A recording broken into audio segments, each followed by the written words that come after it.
August is a really magical time. We may still be in the last month of winter here in the Southern Hemisphere, but this is also the time of Imbolc, which, on the wheel of the year, this is the celebration for the first day of spring. You can see the spring reflected everywhere in the garden, with plants coming to life again, the bees slowly buzzing, and the produce that has either survived the winter, like these gooseberries, or that has come to life and grown exponentially, like all the leafy greens. It's at this time of the year that I need to start focusing on the transition from the winter crops through to the spring and summer crops.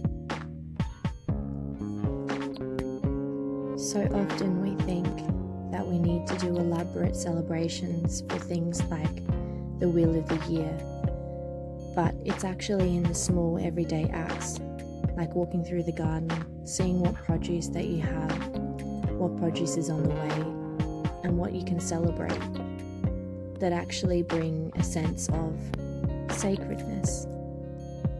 This is all about being mindful and aware of the rhythms of life around you.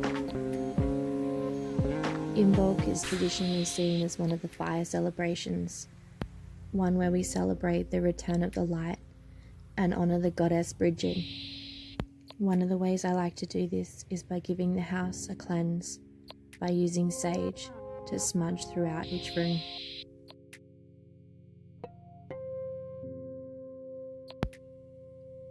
In the garden, the daffodils are now starting to come up, as if they are also greeting the sunshine and welcoming back the light.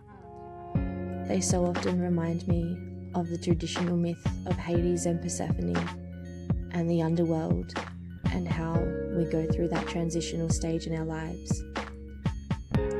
I always like to pick a bunch of these flowers around this time of the year to bring the sunshine and the spring inside the home, and the fragrance of the jonquils, my favourite type of daffodil, is always a sweet reminder that the spring has returned. Following the traditional wheel of the year always fills me with this sense of wonder, amazement, and beauty at how the natural world follows its own rhythm and its own flow. No matter what calendars we put in place, nature will always do its own thing, and it's always more deep and beautiful to live in tune with the natural rhythm of the earth. So now I always look to nature as ways to express my way of celebrating the wheel of the year through simple acts like walking through my garden and picking some of the flowers, always leaving enough for the bees and other pollinating insects and birds. A simple cleanse, and lighting candles in every single room to welcome back the light.